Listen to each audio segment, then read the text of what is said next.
गिबियावनो खुलुमबाय। दिनै बड'लेण्ड बुब्लि आरो रायजों बड'लेण्ड बे मोननै निउस पर्टेल बिथांमोननिसिम आङो जोंनि देबोरगाव गुदि बर' थुनलाइ आफाद 14 नभेम्बर आरो 42थि देबोरगाव गुदि बर' थुनलाइ आफादनि बोसोरसालिया जथुमा आरो आवदां दालाइसा दुलाराय बर' फरायसा आफादनि 19थि थान्दै जख'न्थाइ सावरायमेल बेखौ जथायै जोंखौ खुंफुंनो थाखाय बानजाय आफाद दानानै होदों। दा बेनि जानानै आङो गिबि साबायखर बावग्रोबाय। बेवहाय जोङो खोब गोजोननाय मोन्दों बे हाबाफारिखौ खुंफुंनो मोननायनि थाखाय। दा बेवहाय जोङो दिनैनि नैबे मिडियानि गेजेरजों बेखौनो फोसावनो जों लुबैदों। जोङो बे हाबाफारिखौ साननैनि थाखाय खुंफुंनो थाखाय बे समाव आवगायदों। हथात गाबोन 15 नभेम्बरनिफ्राय 14 नभेम्बर बे साननैनि हाबाफारिजों जोङो खुंफुंगोन। 15 नभेम्बर खालि जोङो आवदां दालाइसा दुलाराय बर' फरायसा आफादनि 19थि थान्दै जख'न्थाइ सावरायमेल बेखौ खुंफुंनाय जागोन। दा गाबोन बा 15 नभेम्बर अक्ट'खालि फुंनि 7:30 रिंगानिफ्राय जोङो फुंनि आर'ज खालामगोन। बिनि उनावहाय दुलाराय बर' फरायसा आफादनि फिरफिलाखौ बिरहोगोन। बिनि उनावहाय जोङो हाबाफारि बायदियै जोंनि मुंख्लंफोर बेवहाय जोङो मुंख्लंफोरनि मुङाव जों बिबार बावगोन आरो बेजों लोगोसेनो जोङो दुलाराय बर' फरायसा आफादनिफ्राय आगुनि जे गायसनगिरि जोङो बुंनो थांला जोंनि बर'नि बिफा जे उपेन्द्रनाथ ब्रह्म बिथांनि जे मुसुखायाव बिबार बावनाय बेबायदि मोनसे हाबाफारि लानाय जादों। बिनि उनावहाय 12 रिंगानाय लोगो लोगोनो जोङो थुनलाइयारि बादायलायनाय हाबाफारि बेखौबो लानाय जादों। बिनि उनावहाय जोङो बेलासिनि 5 रिंगायावहाय जोङो केन्डेल लाइटिं खालामगोन आरो बिनि उनावहाय जोङो 6 रिंगानाय लोगो लोगोनो जोङो आवदां दालाइसा दुलाराय बर' फरायसा आफादनि 19थि थान्दै जख'न्थाइनि थान्दै जे मेल बेखौ बेखेवनाय जागोन। दा बेवहाय बेखेवगिरि आलासि हिसाबै जोंनि क'क्राझार जिल्ला दुलाराय बर' फरायसा आफादनि लोगो गाहाय नेहाथारि मानगोनां राथिया बसुमतारी बिथाङा बाहागो लाफैगोन। सा क'क्राझार दख'रा दुलाराय बर' फरायसा आफादनि मानगोनां आफादगिरि बिथां बिपुल औवारि बिथाङा बाहागो लाफैगोन। नेहाथारि निर्जय ब्रह्म बिथाङाबो बाहागो लाफैगोन आरो बेवहाय जोंनि सा क'क्राझार दख'रा दुलाराय बर' फरायसा आफादनि मानगोनां बोसोनगिरि बिथांमोनहाबो बाहागो लागोन। गिबियाव फारियै बोसोनगिरि दङ जोंहा बिपुल नार्जारि बिथाङाबो बाहागो लागोन आरो बिथाङा जोंनि बानजाय आफादनि सासे रांगिरिबो। बिथाङा अलरेडि बेवहाय थाबाय थाखागोनखा। बेबायदि हिसाबै जों हाबाफारिखौ खुंगोन आरो नैथि जेब्ला जोङो 14 नभेम्बर खालि बेवहाय देबोरगाव गुदि बर' थुनलाइ आफादा 8 रिंगानिफ्राय हाबाफारिखौ जागायनानै फुंनि जे फिरफिला बिरहोगोन आरो बिनि उनावहाय बिथांमोनहा 10 रिंगानाय लोगो लोगोनो बिथांमोननि थान्दै जथुम जागोन। थान्दै जथुमाव बिथांमोनहा बेखेवगिरि आलासि हिसाबै देबोरगाव गुदि बर' थुनलाइ आफादनिनो लोगो नेहाथारि बेवहाय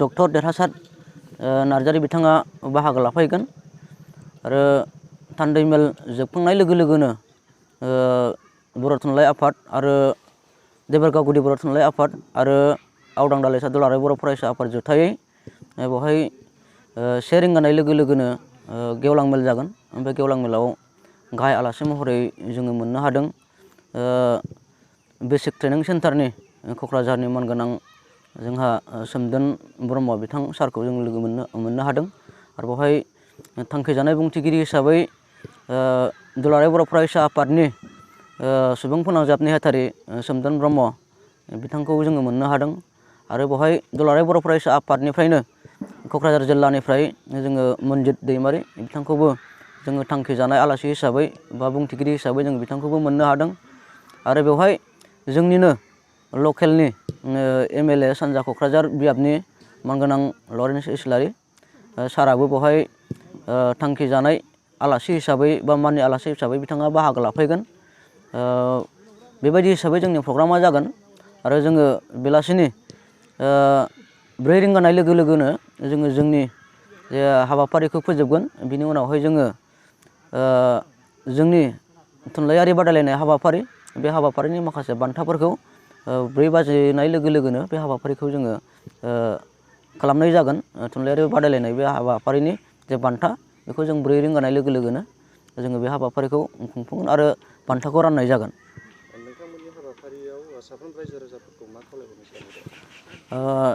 बेवहाय जोङो बेखौनो खावलायनो लुबैदों जिहेथु बेवहाय देबोरगाव गुदि बर' थुनलाइ आफाद आरो आवदां दालाइसा दुलाराय बर' फरायसा आफाद जथायै खुंनाय बे हाबाफारियावहाय जोंनि ओनसोलनि जेसेबांनाखि गामिनि रायजो राजाफोर दङ, लोगोसे जोंनि देबोरगाव गुदि बर' थुनलाइ आफादनि सिङाव थानाय गुबुन गुबुन गामिनि साफ्रोमबो रायजो राजा बिथांमोनखौ बा गावबुरा बिथांमोन, लोगोसे समाज सिबियारि रायजो राजा बिथांमोन, लोगोसे देबोरगाव गुदि बर' थुनलाइ आफादनि सिङाव थानाय गुबुन गुबुन फरायसालिनि मानगोनां गाहाय फोरोंगिरि, लोगो फोरोंगिरि आरो साफ्रोमबो फोरोंगिरि बिथांमोनखौ फैनानै नैबे हाबाफारियाव जोङो बाहागो लाफैजानो लुबैदों आरो लाफैनांगौ होननानै जोङो साफ्रोमबो फोरोंगिरिजों लोगोसे साफ्रोमबो गामिनि मानगोनां रायजो राजा, इन्टेलेक्सुवेल आरो साफ्रोमखौबो बेवहाय जोङो बानजाय आफादनि जानानै गुरैयै खावलायहरदों जाहाथे फैबाय थानाय जे 16 नभेम्बर बे हाबाफारिनि गेजेरजों देबोरगाव गुदि बर' थुनलाइ आफाद लोगोसे आवदां दालाइसा दुलाराय बर' फरायसा आफाद जथायै जे खुंनाय हाबाफारि बेवहाय मैखोमै बाहागो लाफैनानै जे हाबाफारिखौ मोगथां महर होफैनो हायो, बेखिनिखौ आङो साफ्रोमनिसिमबो खावलायहरदों आरो गुरैयै आङो खावलायदों जाहाथे साफ्रोमबो बाहागो लाफैयो बे हाबाफारियाव। खुलुमबाय। रायसिं बड'लेण्ड आरो बड'लेण्ड बुब्लि मिडिया सारमोननिसिम जोङो दिनै बे आवदां हालामनि सिङाव थानाय नैबे गोजोनपुरि आमिनपारा अर्थात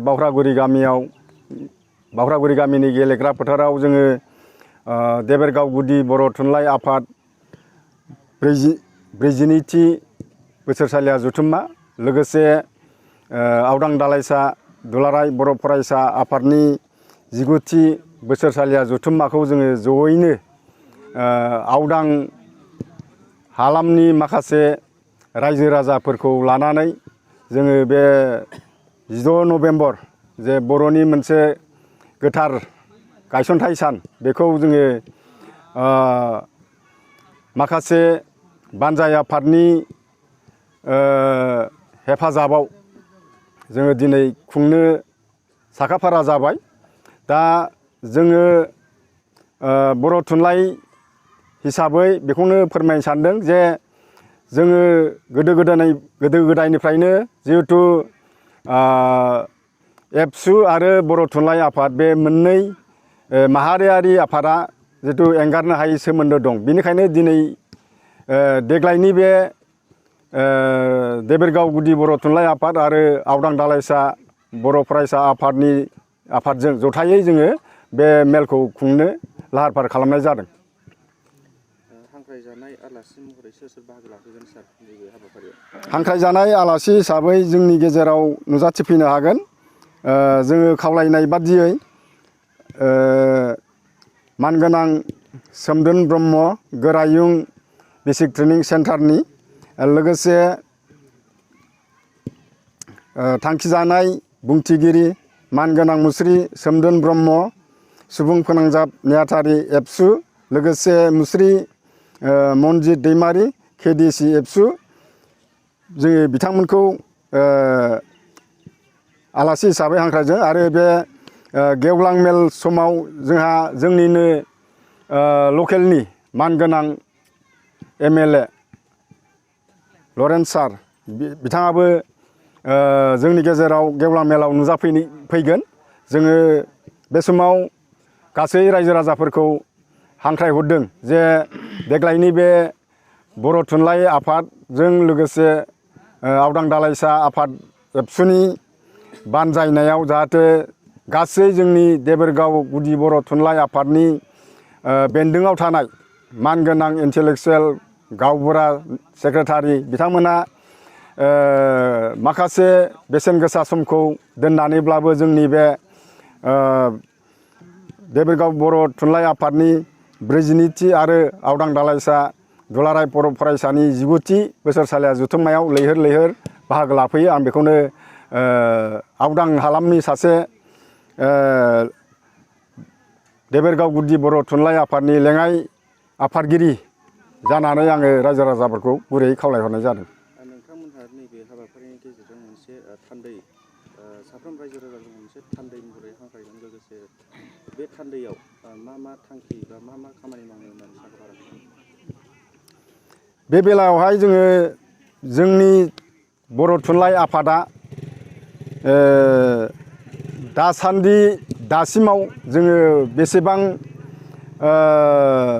सोलोंथाइ बिथिङावनो होन रावनि बिथिङावनो होन आरो सरखारजों लोगो नांनानै जिहेथु जोंनि अभाब अभिजग बेफोरखौ जोङो जयै एबसु आरो बर' थुनलाइ आफाद बेखौ सरखारजों रायज्लायनानै जोंनि माखासे समस्या बेफोरखौ बोरै समाधान खालामनो हायो बेफ्रावबो जोङो माखासे डेलिगेटआव डिसिसन लानाय जागोन आरो।